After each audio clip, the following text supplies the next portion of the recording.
Bismillahirrahmanirrahim. Assalamualaikum warahmatullahi wabarakatuh. Alhamdulillahillazi anjala sakinata fi qulubil mu'minin liyazdadu imana ma'a imanihim. Asyhadu an la ilaha illallah wahdahu la syarikalah wa asyhadu anna Muhammadan abduhu wa rasuluh allazi la nabiyya ba'da. Allahumma alhimna ilman nufaqihu bihi awamiraka wa nawahik warzuqna fahman na'lamu bihi kaifa nunajik. Allahumma arzuqna fahman nabiyyin wa hifdal mursalin wa ilhamal malaikatil muqarrabin. Allahumma akrimna binuril fahmi wa akhrijna min dulumatil wahmi wabtah lana abwaba rahmatik wansur alaina min khajaini ilmik. Rabbi shrahli sodri wa yassirli amri wahlul uqdatam min lisani yafqahu qawli. Qala Rasulullah sallallahu alaihi wasallam, innama bu'istu liutamima makarimal akhlak. Para siswa siswi SMK Negeri Manonjaya yang Bapak cintai, alhamdulillah pada kesempatan siang hari ini kita bisa berkumpul menyaksikan kegiatan melalui virtual, kegiatan pembelajaran akhlak melalui virtual untuk mengisi kegiatan di bulan Ramadan, yang mana kita telah tahu bahwa pada tahun ini kita sudah 1 tahun dicoba oleh Allah Subhanahu wa Ta'ala dengan diturunkannya sebuah penyakit yang mendunia, termasuk Indonesia. Bahkan dampaknya yaitu ke kita, ke SMK Negeri Manonjaya. Oleh karena itu, kami sebagai guru di SMK Negeri Manonjaya merasa bertanggung jawab atas keberlangsungannya pendidikan. Terutama sekarang kita tidak bisa masuk dalam kelas dengan cara tatap muka, dilaksanakan dengan daring. Ini adalah suatu kesulitan untuk guru memberikan pendidikan, memberikan bimbingan secara langsung, sehingga dikhawatirkan moral akhlak yang terjadi akan berubah, terutama di kalangan remaja di tingkatan SMK yang sedang menuju kepada keremajaan, sehingga kalau tidak dibendung dengan keimanan, ketakwaan, maka akhlak moral kita akan rusak. Kalau kita lihat, seperti rusaknya akhlak itu disebabkan yang lebih banyak adalah dari pergaulan. Apalagi dengan teknologi yang canggih, dengan transformasi yang mudah, dengan teknologi yang canggih, maka moral akhlak mudah untuk rusak. Bagaimana cara memperbaiki akhlak tersebut? Kalau kita ingat kepada sejarah dulu, yaitu ada yang dinamakan zaman jahiliyah. Zaman jahiliyah itu bukan orangnya yang bodoh, bukan orangnya yang ketertinggalan dengan itu. Sebaliknya Allah tidak akan ridho apabila orang tua tidak ridho kepada kita. Ridhollah fi ridhol walidaik wa sukhtullahi fi sukhtil walidaik. Itu gambaran bahwa kita harus menghormati orang tua, sehingga hampir sejajar. Menghormati orang tua tidak sempurna. Kita ibadah kepada Allah tidak sempurna kalau tidak menghormati atau tidak melaksanakan perintah orang tua. Makanya keriduan Allah, keriduan orang tua itu ada dalam keriduan Allah, ada keriduan dalam keriduan Allah ada dalam keriduan orang tua. Anak-anakku sekalian, alhamdulillah pada kesempatan hari ini yang bisa saya tegaskan mungkin pertama, kita bagaimana cara melaksanakan ibadah kepada Allah dengan keadaan yang sangat transisi ini, dengan adanya cobaan dari Allah yaitu COVID-19 ini bisa menjadi kekuatan iman. Allah memberikan cobaan kepada kita, maka kita harus sabar. Sabar dengan adanya ini, kita jangan sampai putus asa. Belajar di rumah kita harus laksanakan. Bergaul juga mungkin ibadah kita, maka harus ditingkatkan. Karena dengan kondisi saya yang sangat ini, kalau umpamanya kita melanggar terhadap protokol kesehatan, maka yang akan rusak adalah diri kita. Allah tidak menyenangi merusak orang, merusak diri sendiri, padahal Allah telah menjaga, melindungi kita, tapi kita yang merusaknya. Ini adalah suatu peringatan bagi orang, bagi kita khususnya bagi di SMK. Berarti harus lebih mendekat lagi kepada Allah Subhanahu wa taala.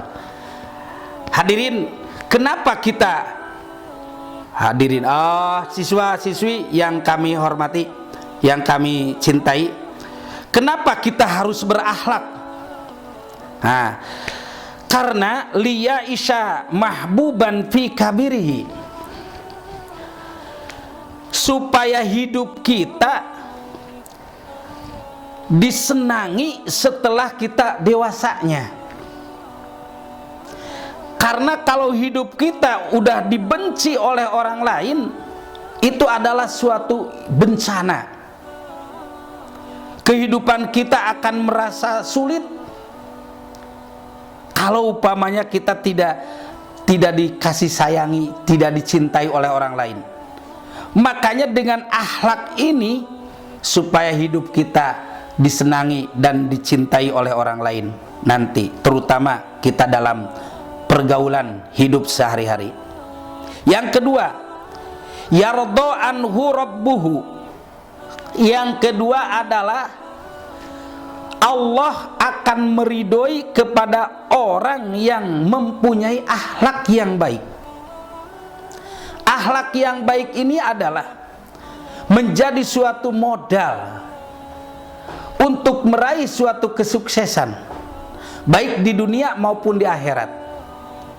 Jadi dengan sopan santun, berazab, tata krama kepada teman, kepada guru, kepada sahabat-sahabat kita yang lainnya, itu adalah suatu kebahagiaan. Sehingga Allah akan meridhoi orang yang berakhlak. Kalau ridho Allah sudah ada, maka surgalah jaminannya. Yang ketiga, akan dicintai oleh keluarga. Orang yang berakhlak itu keluarga akan merasa senang. Zaman jahiliyah adalah zaman kebodohan. zaman kebodohan di sini ketika zaman Rasul sebelum Rasul lahir. Pada waktu itu manusia itu tidak beraturan hukum, sehingga siapa yang kuat dia yang bisa berkuasa pada waktu itu. Maka lahirlah Nabi besar Muhammad sallallahu alaihi wasallam, yaitu di kota Mekah. Allah ngutus Rasul untuk memperbaiki akhlak, dan segala perbuatan atau akhlak yang ada pada diri Rasul, yaitu yang harus dicontoh oleh kita. Rasul itu jangankan lawan, jangankan kawan, lawan pun dia segan kepada Rasul. Kenapa? Karena berakhlak. Pada satu saat Rasul ketika akan berangkat ke masjid,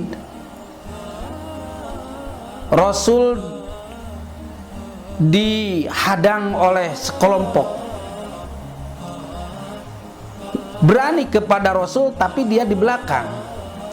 Kalau di depan dia tidak berani karena akhlaknya Rasul. Rasul ketika berangkat ke masjid, ada sebuah rumah yang bertingkat. Dari rumah yang bertingkat itu ada orang yang mencari Rasul untuk membunuhnya. Karena dia tidak berani, akhirnya dia meludahi. Ludah jatuh kepada sorban Rasul. Rasul menengok, ada yang meludahi, siapa ya? Orang yang ada di sana di rumah. Akhirnya Rasul berangkat ke masjid. Dia sholat. Setelah itu dia berangkat lagi ke masjid. Di sana ada lagi yang meludahi. Rasul tengok ada ludah. Rasul tidak apa-apa, tidak marah. Lalu Rasul meneruskan, yaitu ke masjid. Sampai 3 kali Rasul diludahi oleh orang-orang yang akan membunuhnya. Ternyata setelah 3 kali Rasul lewat lagi ke sana, keempat kalinya tidak ada yang meludahi. Rasul bertanya. Rasul ketika itu melihat ke kiri ke kanan, kelihatan oleh orang yang ada di sana. Ya Rasulullah, cari apa? Cari orang. Orang siapa? Orang yang biasanya saya lewat sini meludahi, tapi kok sekarang tidak ada, kemana ya? Kata orang yang ada di sana, ya Rasulullah, mungkin si fulan. Oh mungkin. Ya, kemana dia? Dia sekarang sakit ya Rasulullah. Sakit. Setelah Rasul ke masjid, lalu Rasul pulang, tanyakan kepada Siti Aisyah dengan panggilan yang sangat mesra, ya Humairah, hei istriku yang kemerah-merahan, ada apa ya Rasulullah? Sahur istrinya, ada makanan enggak? Makanan apa? Makanan apa saja? Ada, yaitu roti. Muncek urang mah aya roti anu tilas tadi, makan, bungkuslah. Sahur Rasul, mau kemana? Saya mau menengok orang yang sakit. Kalau kita lihat orang yang tiap hari meludahi beliau tapi dia jatuh sakit, kenapa Rasul sampai yang pertama kali yang menengoknya? Setelah itu dibawalah roti ke rumah itu. Tok tok tok tok, Assalamualaikum. Kata orang yang meludahi, siapa? Saya siapa? Muhammad. Muhammad siapa? Yang suka diludahi kamu. Dia gemetar hatinya karena berpikir, orang yang tiap hari saya ludahi, orang yang tiap hari saya benci, tapi saya sakit, dia yang pertama kali yang datang menjenguk saya. Oleh karena itu, ya Rasulullah, saya dari mulai sekarang, saksikanlah saya akan masuk Islam. Dengan dua kalimat yang disaksikan oleh Rasulullah, orang yang biasa meludahi Rasul akhirnya masuk Islam dengan mengucapkan dua kalimat syahadat, asyhadu an la ilaha illallah wa asyhadu anna muhammadar rasulullah. Itulah akhlak beliau. Makanya tiada siapa yang tidak segan. Jangankan kawan, lawan pun segan dengan Rasulullah sallallahu alaihi wasallam. Ini kalau kita hidup sekarang, mentang-mentang umpamanya orang kaya, mentang-mentang pintar, sehingga tidak sopan, tidak menghargai orang lain, ini sangat bertentangan sekali dengan akhlak Rasul. Makanya kita harus tahu terhadap perjuangan sejarah Rasul. Kenapa Rasul berjuang di Madinah, di Mekah selama 13 tahun, di Mekah 12 tahun, dia berhasil yaitu mengislamkan di Mekah atau di Haramain, yaitu Mekah dan Madinah. Karena Rasul berjuangnya atau berdakwahnya itu dengan akhlak, bukan dengan kekerasan, bukan dengan pedang. Makanya salah kalau ada orang yang menggambarkan Rasul, dia membawa pedang, dia membawa Al-Quran, seolah-olah Islam itu disebarkan dengan kekerasan. Makanya salah. Jadi kebijaksanaanlah, akhlaklah yang baik. Insya Allah orang lain juga, kalau kita memberikan contoh yang baik, kalau kita menghargai orang lain, insya Allah orang pun akan simpati kepada kita. Kita harus menghormat kepada orang yang ada di atas kita. Yang di atas kita itu bukannya saja umurnya, bisa saja yang di atas kita itu ilmunya, bisa saja yang di atas kita itu hartanya, bisa saja yang di atas kita itu umurnya. Maka hormatlah kepada dia.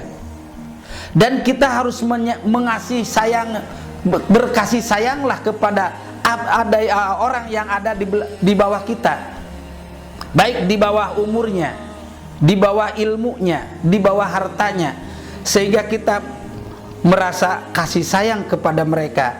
Itulah akhlak, hormat dan kasih sayang dalam kehidupan kita harus diterapkan, sehingga orang lain akan menjadi simpati kepada kita. Siswi SMK Negeri Manonjaya, dengan adanya zaman yang seperti ini, kita harus bisa menjaga suatu pergaulan yang sangat-sangat merubah tingkah laku kita. Terkadang kita sebelum masuk ke SMK itu tidak kenal dengan namanya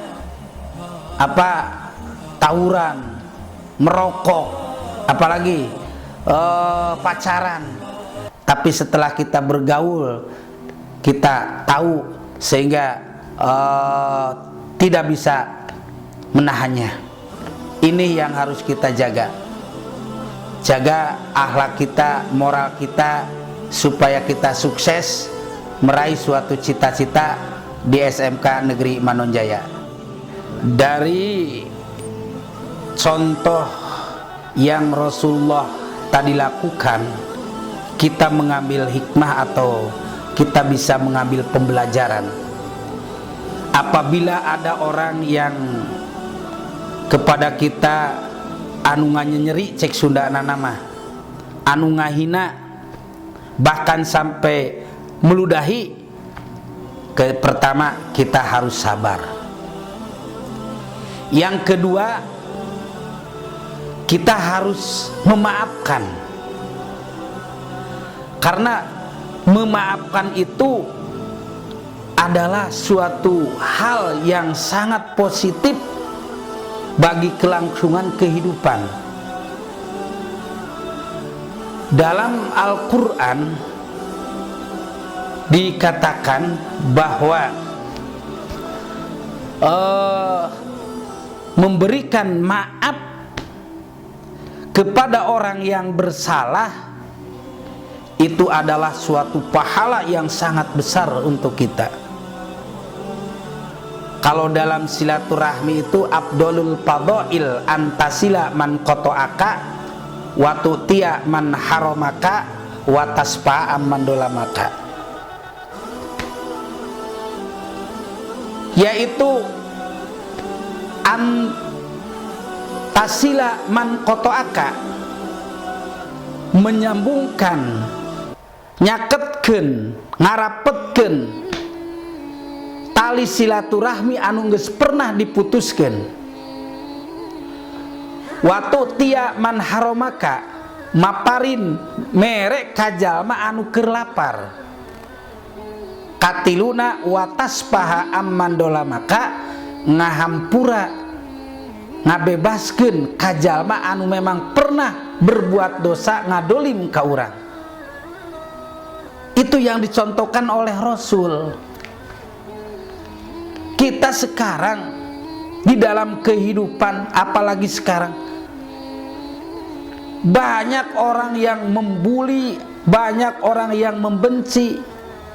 Kalau tidak ada pemaaf, maka timbullah adanya dendam, adanya tawuran, sehingga bukan saja kita pemerannya, orang lain pun bisa diajak. Itu yang akan menjadi kacau. Makanya pemaaf kita harus lebih diutamakan kepada orang yang memang bersalah. Yang selanjutnya, orang yang mempunyai akhlak sopan santun, pertama adalah orang yang suka menghargai, menghormati orang tuanya. Yang kedua, orang yang menghormati, menghargai gurunya. Karena guru itu adalah yang memberikan ilmu, yang membimbing kepada kita. Kalau umpamanya tidak hormat kepada guru, maka ilmunya pun mungkin tidak akan bermanfaat. Siapa yang dinamakan guru? Kata Sayyidina Ali di dalam kitab Ta'lim, Ana abduman allamani harpan wahidan insa'a ba'a wa insa'a taqo wa insa'a istaroko. Kata Sayyidina Ali, yang dinamakan, yang disebut guru itu adalah seseorang yang pernah mengajarkan suatu ilmu, walaupun satu huruf saja dia pernah mengajarkan ilmu, itu adalah guru. Allamani harpan wadan insa'aba, andaikan ilmu tersebut harus dibeli, maka saya akan membelinya. Wa insa'atako, apabila dia harus memerdekakan abid, maka saya siap memerdekakan abid. Apabila saya harus berkhidmah kepada guru, maka saya akan berkhidmah kepada guru. Ini kata Sayyidina Ali. Urang mah kanu jadi guru terkadang dititah nyandak cai ge umpamana geus hese. Dipiwarang ku guru nyandak buku ogenan geus susah. Maka tidak akan ada takdim. Takdim kepada seorang guru adalah bisa menjadikan ilmu menjadi manfaat. Karena di dalam maqalah hayatul ilmi bil mudzakarah wa fahmul ilmi bil mutalaah wa manfaatul ilmi bil hidmah. Hidupnya sebuah ilmu adalah apabila dipelajari, apabila diajarkan, apabila dihafalkan. Dan pahamnya suatu ilmu apabila dimutolaah, dilihat lagi, diselidiki lagi, dimutolaah lagi. Dan manfaat ilmu bil khidmah, artinya kemanfaatan ilmu itu harus ada khidmah kepada seorang guru. Makanya kalau kita lihat, kenapa kalau di pesantren anak-anak santri melihat kepada gurunya sangat takdim sekali atau sangat hormat sekali, bahkan apabila diperintahkan walaupun dia merasa nggak enak badan atau umpamanya dia teparurun, tapi kalau di piwarang kuno jadi kiai, dia suka melaksanakannya, dia dengan hati, dengan bangga. Kenapa? Karena dia hikmah, tahu bahwa kalau tidak taat terhadap guru maka ilmunya tidak akan bermanfaat. Nah, kita sekarang kalau di sekolah, walaupun kita susah tidak mau, kita harus diusahakan, karena untuk mendapatkan suatu kemanfaatan itu kuncinya harus hikmah.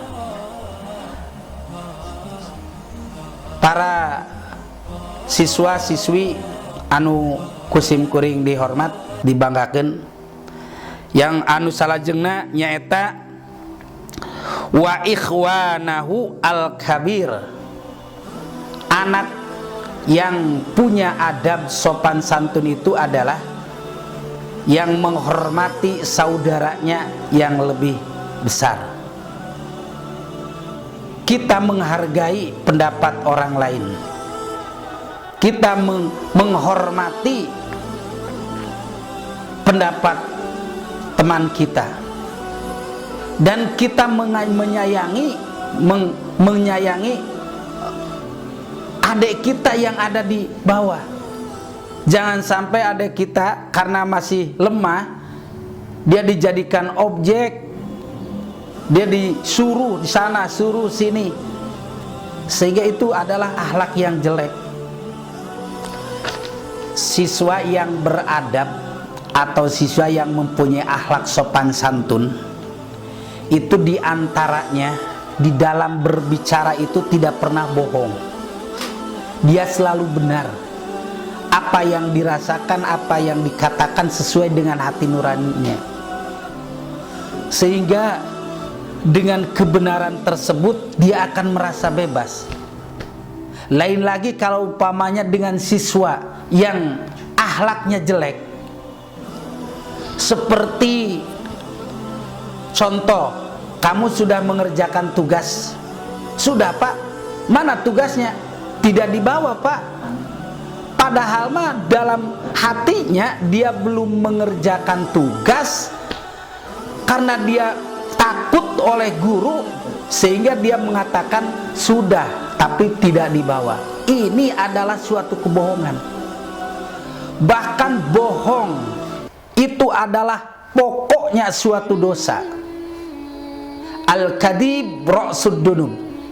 Bohong itu adalah pokoknya dosa. Orang yang suka berbohong, maka kesananya tidak akan pernah dia hidup akan senang, akan nyaman. Pasti lamun bohong mah dia merasakan beban mental yang ada dalam dirinya karena kebohongan tersebut. Ini anak yang suka bohong, yang akhlaknya jelek. Ini sangat harus dijauhi oleh kita. Yang selanjutnya, wa tawaddu'u ala ma'an nasi. Akhlak yang baik itu adalah kita tawadu, handap asor, ma'an nasi, serta manusia. Jadi akan kelihatan anak yang baik itu apabila kita bertemu di jalan, di mana saja kita akan mengucapkan salam, akan menyapa, akan tersenyum, sehingga dalam hatinya itu senang, tidak ada benci kepada siapapun. itu, sehingga kita akan menjadi manusia yang disayangi oleh teman-temannya, oleh orang lain. Yang selanjutnya, anak yang sopan santun, anak yang punya azab, anak yang punya akhlak, yaitu wayasbiru alal adab. Dia suka bersabar. Dia suka bersabar dalam kesedihan, dalam musibah, dalam cobaan. Seperti sekarang bangsa Indonesia dicoba dengan adanya pandemi. Sabar kita, tetap kita belajar, walaupun dengan daring, tugas yang diberikan oleh guru kita laksanakan. Ini ciri atau tanda dari orang yang sabar, yaitu melaksanakan apa yang ditugaskan. Dia senantiasa bersyukur, bersabar atas musibat atau atas kejadian yang sekarang terjadi. Yang selanjutnya, wala yuqati'ul aulada, dan tidak pernah memutuskan tali silaturahmi, atau tidak pernah kita bermusuhan dengan siapapun, apalagi memutuskan silaturahmi, sehingga kita tidak kenal kepada teman-teman kita, kepada siapa saja, apalagi kepada orang-orang yang sangat dibenci oleh kalian. Dan wala yatakhassamu ma'ahum, dan tidak pernah kau pasea lamun cek bahasa Sunda nama naon deui, pasea atawa gelut lah, tawuran. Itu tidak dibenarkan baik secara agama maupun secara agama. Dan selanjutnya, anak yang punya adab sopan santun, yaitu wala yarfa'u sautahu ida kalama audohika. Tidak pernah dia berkata yang sangat keras, tidak pernah gogorowokan. Dan apabila kita ketawa, jangan sampai terbahak-bahak, karena mungkin di sekitar kita ada orang yang sedang sedih, yang tidak senang. Kita ketawa sampai keterlaluan. Ini adalah tanda-tanda orang yang beradab. Semoga siswa-siswi SMK ini mempunyai akhlak yang baik dan bisa menerapkan di dalam kehidupan, baik kepada guru, kepada orang tua, kepada teman, ataupun kepada siapa saja yang ada di lingkungan kita, dengan menjaga ucapan, dengan menjaga tingkah laku kita, jangan sampai menyinggung atau menyakiti orang lain yang ada di depan kita. Mungkin itu saja. Mudah-mudahan ada manfaatnya untuk kita yang sekarang belajar di rumah, karena mungkin tidak bisa untuk tatap muka karena ada sesuatu hal yang memang harus kita taati, yaitu protokol kesehatan. Inilah dari saya, mohon maaf atas segala kekurangan. Terima kasih atas segala perhatian. Dengan ditutup, subhanakallahumma wa bihamdika asyhadu an la ilaha illa anta astaghfiruka wa atubu ilaik. Wallahul muwaffiq ila aqwamit thoriq. Wassalamualaikum warahmatullahi wabarakatuh.